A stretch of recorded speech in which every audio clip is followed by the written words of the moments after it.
नमस्कार दोस्तों, स्वागत है आप सभी का। दोस्तों, इस वीडियो में मैथ्स के कुछ महत्वपूर्ण प्रश्नों को सॉल्व करने वाले हैं जो आपके पिछले कई एग्जामों में पूछे जा चुके हैं और आने वाले सभी एग्जाम के लिए इस टाइप के क्वेश्चंस बहुत ही महत्वपूर्ण हैं। तो आप किसी भी एग्जाम की तैयारी कर रहे हो, वीडियो को लास्ट तक ज़रूर देखें ताकि आपको क्वेश्चंस अच्छे से समझ में आ पाए। देखिए, यहाँ पर पहला क्वेश्चन है। पहला क्वेश्चन कर रहा है दोस्तों कि यहाँ की लागत मूल्य और विक्रय मूल्य का अनुपात 10:11 है। लाभ प्रतिशत ज्ञात कीजिए। देखिए, लागत मूल्य का मतलब दोस्तों क्रय मूल्य होता है। क्रय मूल्य को हम कॉस्ट प्राइस कहते हैं, यानी सीपी।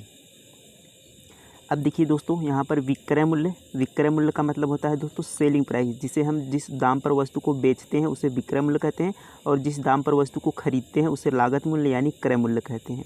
तो एसपी विक्रय मूल्य होता है, सेलिंग प्राइस, तो यहाँ पर हम एसपी लिख देंगे। अब देखिए इनका अनुपात कितना है, तो यहाँ पर 10:11 है। 10:11 है। तो हमारा सीपी यानी क्रय मूल्य 10 है और विक्रय मूल्य हमारा 11 है। तो हमने यानी यहाँ पर कह सकते हैं कि 10 की वस्तु को खरीद कर हमने 11 में बेच दिया। 10 की वस्तु को खरीद कर हमने 11 में बेच दिया, तो कितने का लाभ हुआ? 1 का लाभ हुआ।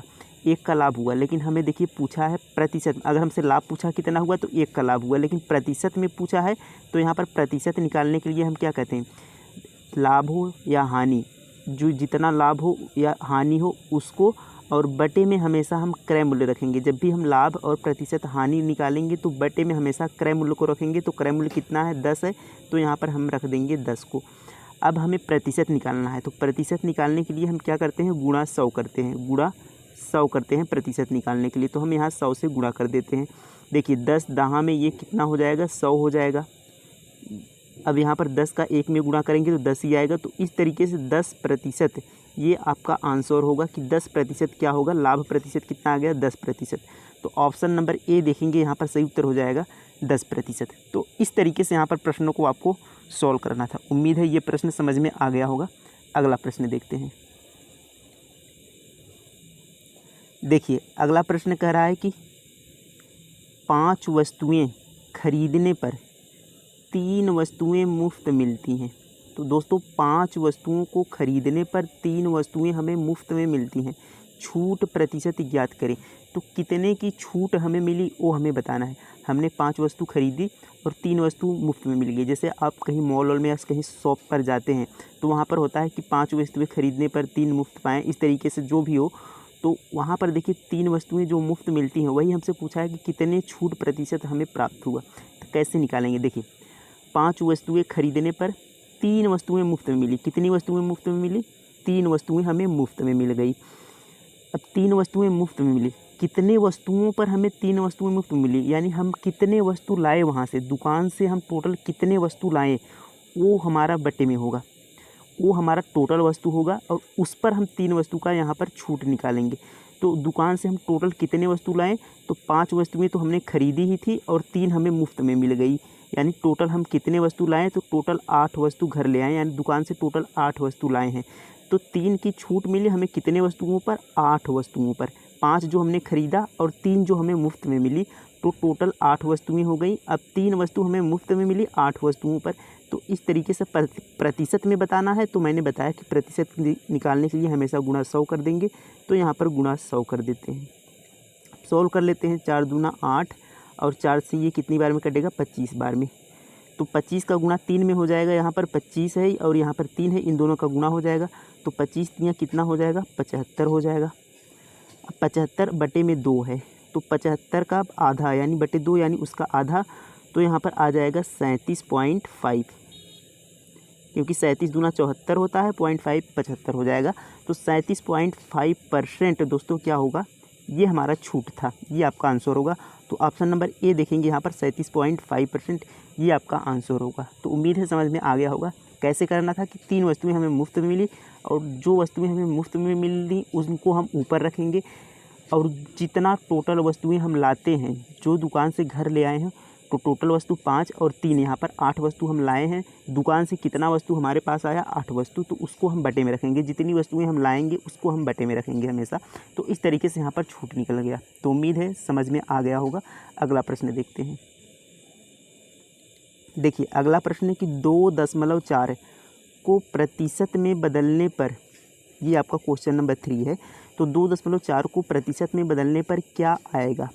तो देखिए ये आपका क्वेश्चन है कि 2.4 को जब हम प्रतिशत में बदलेंगे तो क्या आएगा, यानी 2.4 को प्रतिशत में बदलना है। तो मैंने बताया अभी कि कोई भी संख्या हो प्रतिशत में बदलने के लिए क्या करेंगे, 100 से क्या करते हैं, गुणा करते हैं, वो प्रतिशत में आता है। और प्रतिशत को हटाने के लिए 100 से भाग करते हैं। तो यहाँ पर हमें प्रतिशत में लाना है।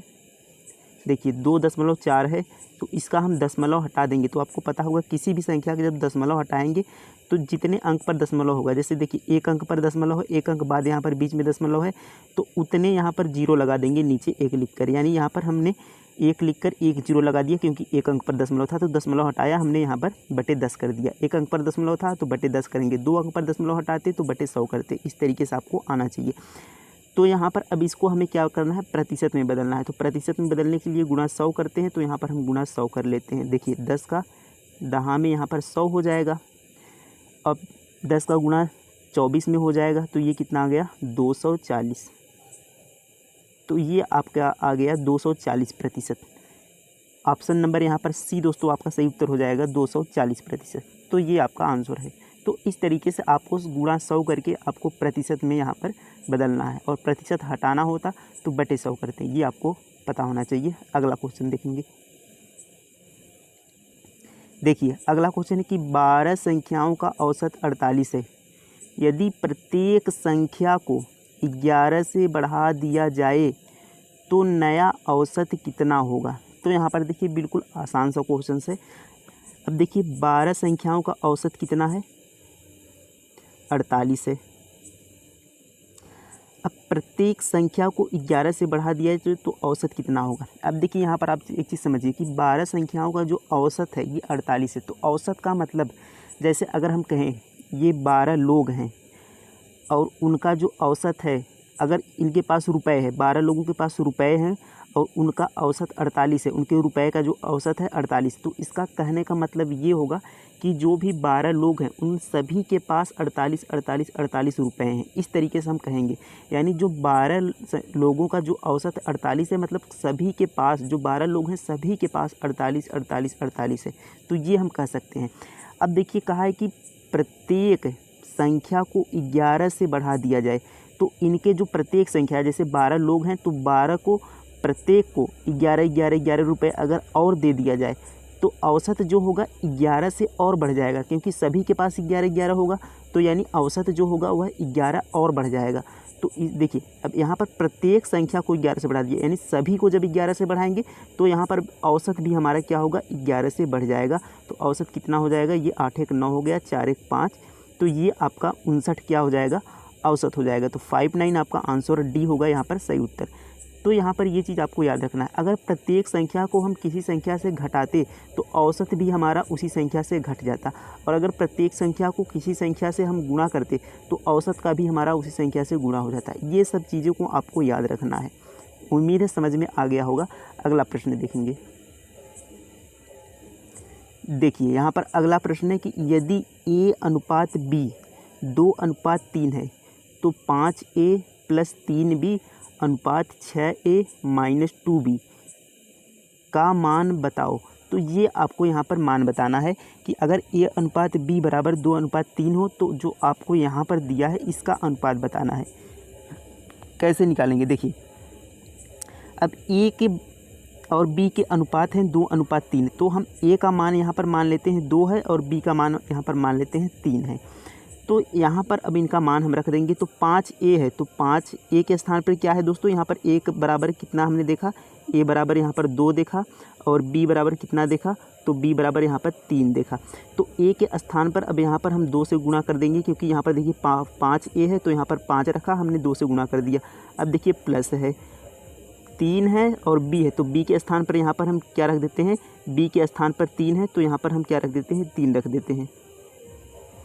तो B के स्थान पर हमने 3 रख दिया। अब देखिए अनुपात है तो यहाँ पर हम अनुपात लगा लेते हैं। अब देखिए 6A है तो 6 और गुणा 1 कितना है दोस्तों, A हमारा 2 है तो यहाँ पर हम गुणा 2 कर लेते हैं।